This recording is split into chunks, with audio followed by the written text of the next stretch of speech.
नमस्कार मंडळी, पुन्हा एकदा आपल्या नवीन एका व्हिडिओमध्ये तुम्हा सगळ्यांचं खूप खूप मनापासून स्वागत। तर आज आपण एक मस्त अशी थंडी स्पेशल नवीन रेसिपी पाहतोय। बनवायला अतिशय सोपी रेसिपी आहे आणि खायला म्हणाल तर अगदी मऊसूत आणि सोबत खाण्यासाठी खमंग चटणी बनवतोय आणि अगदी 10 मिनिटांमध्ये होणारी रेसिपी आहे, त्यामुळे तुम्ही कधीही बनवू शकतात। चला तर मग वेळ न करता रेसिपीला सुरुवात करूयात। आता इथे अर्धा कप पोहे घेतलेले आहेत मी। तर आता एक वाटी किंवा कप सेट करा आणि त्याच मापाने इथे घ्यायचे आहे। तर त्यासाठी अर्धा कप पोहे आपल्याला स्वच्छ सुरुवातीला निवडूनच घ्यायचे आहेत। काही त्याच्यामध्ये साळी वगैरे कचरा असतो, निवडून घेतलं, स्वच्छ धुवून घ्यायचे पोहे। आता मोठ्या बाउलमध्येच आपण घ्यायचे सर्व, त्याच्यामुळे पहा घेतानाच थोडासा मोठा बाउल घ्यायचा, भांडं मोठं घ्यायचं। आता लगेचच धुवून घेतले की पोहे आपल्याला त्याच्यावरती 1 कपाच्या मापाने रवा घालून घ्यायचा आहे। कोणताही रवा वापरू शकतात, इथे जाड बारीक कोणताही चालेल। आणि पोहे सुद्धा घेत असताना आपल्याला इथे पहा कांदा पोहेसाठी जे पोहे वापरतो तेच पोहे घ्यायचे आहेत, जाड पोहे जे असतात ना तेच पोहे घ्यायचे आहेत।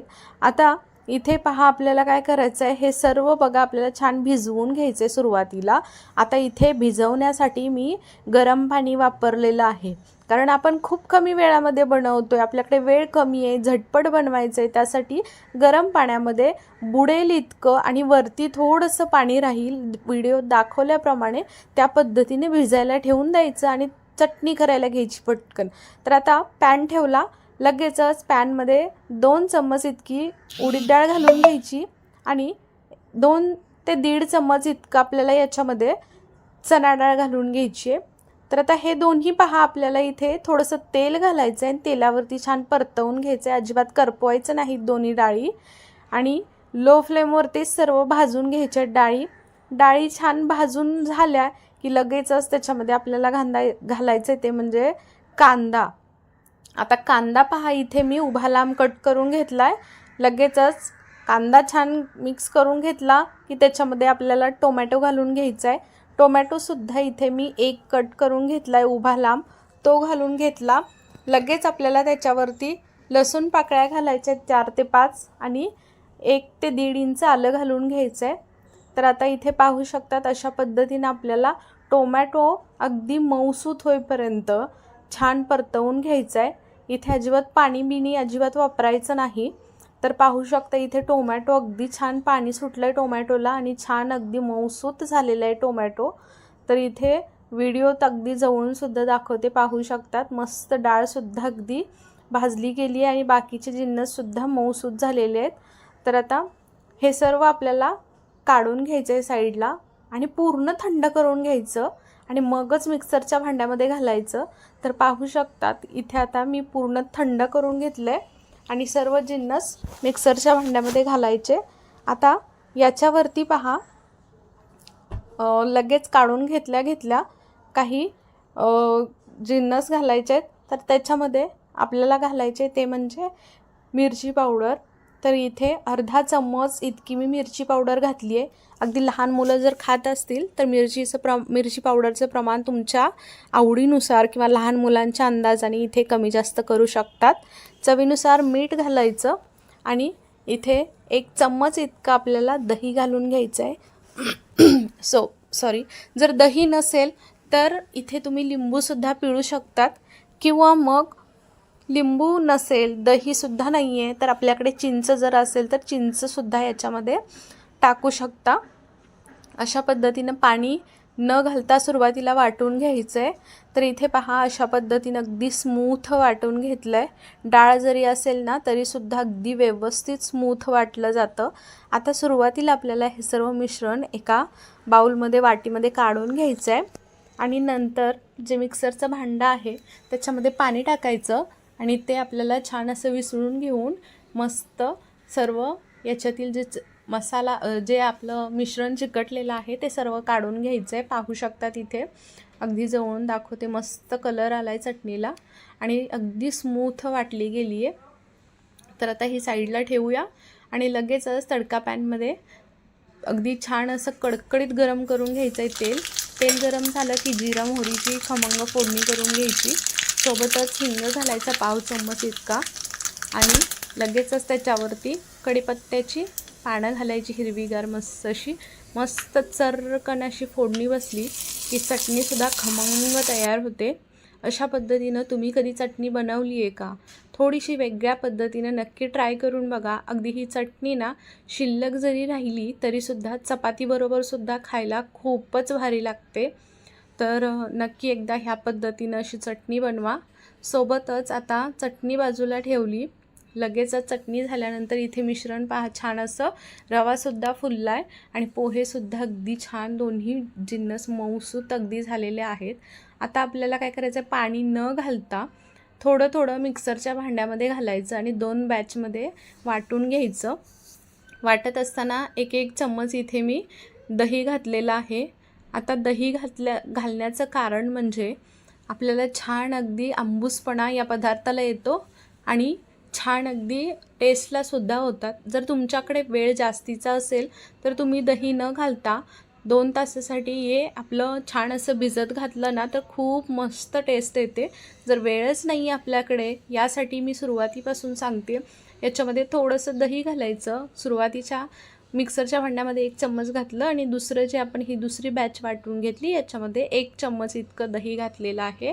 एकूण 2 चम्मच दही घातलं आहे. थोडंसं जर दहीला तुमच्या आंबटपणा जास्त असेल तर तुम्ही इथे एकूण 1 चम्मचच वापरू शकता. तर आता पहा, लगेचच सर्व मिश्रण मिक्सरच्या भांड्यामधील सुद्धा थोडंसं पाणी टाकून मिसळून घेतलं आणि चवीनुसार मीठ घालून घेतलं. आता पहा, इथे आपल्याला अजिबात सोडा वगैरे, इनो वगैरे काहीच वापरत नाही आहे. झटपट बनवते तरीसुद्धा जाळी खूप सुरेख येण्यासाठी कंटिन्यू आपल्याला चमच्याच्या मदतीने एक 5 ते 7 मिनटं छान मिश्रण फेटून घ्यायचं आहे. तर पहा, अगदी छान अगदी जाळी सुटलेली आहे पिठाला. मस्त अगदी पीठसुद्धा फुललेलं आहे. लगेचच आता इथे अजिबात थांबण्याची गरज नाही. पॅन ठेवून घ्यायचा, वरतून थोडंसं तेल लावून घ्यायचं ब्रशनी आणि टिश्यू पेपरनी आपल्याला हे सर्व तेल छान असं पुसून घ्यायचं आहे पहा. आणि लगेच आपल्याला इथे वाटीच्या किंवा फुलपत्राच्या मदतीने किंवा पळीच्या मदतीने इथे बॅटर घालून घ्यायचं आहे. बॅटर घातलं की अजिबात त्याला कुठेही हलवायचं नाही. तर इथे पाहू शकता, फक्त पॅन आपल्याला इकडे तिकडे करून असा फिरवून घ्यायचा आहे. तर पाहू शकतात इथे मस्त अशी जाळी सुटायला लागलेली आहे. आता लगेचच साईडनं थोडंसं तेल सोडून घ्यायचं आणि अगदी छान अशा कडा मोकळ्या व्हायला लागतात. कडा मोकळ्या झाल्या की आपल्याला पलटी करून घ्यायचं आहे. वाव, काय सुरेख अगदी इथे मस्त अशी आंबोळी लुसलुशीत तयार होते. तर आता दोन्ही बाजूंनी छान अगदी भाजून घेतली. आपण आता काढून घेऊयात.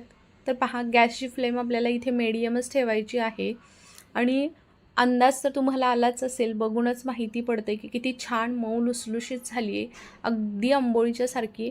बॅटरची कन्सिस्टन्सी तुम्ही पाहिली, अगदी त्या पद्धतीनंच बॅटरची कन्सिस्टन्सी ठेवायची आहे. जास्त पातळ नाही करायचं किंवा घट्टसुद्धा ठेवायचं नाही आहे.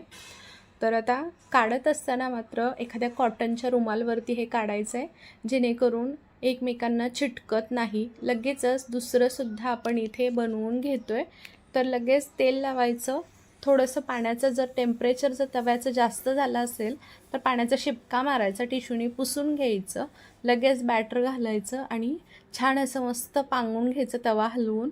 अजिबात इथे आपल्याला इथे वाटीनं किंवा काय पसरायचं नाही आहे. जर वाटलंच तुम्हाला तर पसरून घेऊ शकतात. आत्ता व्हिडिओमध्ये दुसरा मी जेव्हा काढला त्यावेळी पसरून दाखवलेला आहे. तर पाहू शकता मस्त असे सर्व इथे मी बनवून घेतलेले आहेत. आता एवढा छान मऊ लुसलुशीत नाश्ता इथे तयार होतो. काहीच वेळ लागत नाही, अगदी झटपट तयार होतो. इडली डोसा खायचा आहे किंवा काय असं चटपटीत मऊसूत खायचं आहे तर त्यावेळी तुम्ही फक्त अर्धा कप पोहेपासून एवढा मस्त असा चटपटीत आणि मऊसूत नाश्ता तयार करू शकता. सोबत खमंग चटणीची रेसिपी शेअर केलेली आहे. जाळीसुद्धा खूप सुरेख पडलेली आहे. मुलांनासुद्धा खूप जास्त आवडतं. अगदी सकाळपासून संध्याकाळपर्यंत जरी एखादा याच्यातील आंबोळी शिल्लक राहिली तरीसुद्धा कडक होत नाही, एवढी लुसलुशीत तयार होते.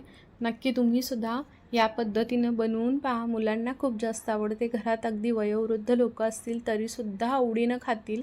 कोणताच प्रॉब्लेम येणार नाही. एवढी जबरदस्त रेसिपी आहे. तुम्हीसुद्धा बनवून पहा. व्हिडिओ थोडा जरी आवडला असेल तर व्हिडिओला एक लाईक, एक सबस्क्राईब जरूर करा. त्याच्या पुढील बेल आयकॉनसुद्धा प्रेस करा, म्हणजे माझे येणारे छान छान व्हिडिओ तुम्हाला रोज पाहायला भेटतील. सोबतचं बेल आयकॉन प्रेस करून ऑल नोटिफिकेशन ऑन करा. जेव्हा पण कधी मी व्हिडिओज अपलोड करेन त्यावेळी सर्वात पहिल्यांदा व्हिडिओचं नोटिफिकेशन तुम्हाला येईल. माझा कोणता व्हिडिओ मिस होणार नाही. आजचा व्हिडिओ आवडला असेल तर कमेंट करून सांगायला विसरू नका. आपली ही रेसिपी जास्तीत जास्त लोकांपर्यंत शेअर करा, जेणेकरून ते सुद्धा घाई गडबडीच्या वेळी हा झटपट होणारा अर्धी वाटी पोह्यांपासूनचा हा खमंग चटपटीत नाश्ता नक्कीच बनवून पाहतील. त्यांनासुद्धा खूप जास्त आवडेल.